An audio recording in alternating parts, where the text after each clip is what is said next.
So I started this 10 years ago. I was born in Minneapolis. I grew up overseas a great amount of my life, and I've been in California. I was an undergraduate at Stanford, across the bay.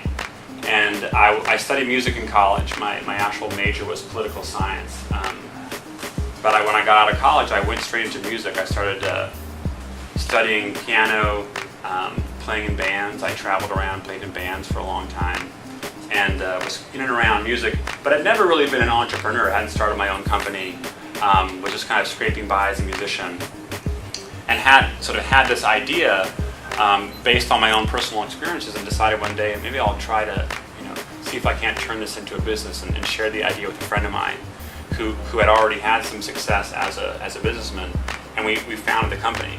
We actually raised about $1.5 million to get the company started from private investors. In return, we gave them sort of a certain percentage of the company, which they own. They still own to this day.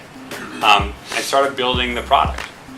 It took us about 5 years of building the genome, the music genome project, which I'm with this thing right here, before we finally had enough in our database to launch a radio service. So we launched Pandora 3.5 years ago. And in those first 5 years, there were about 2.5 of those years when about 45 people who worked for the company worked without getting paid, because we ran out of money and weren't able to build any kind of a revenue business.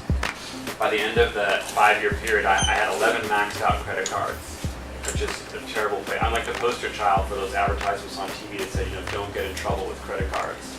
I was a guy in trouble with credit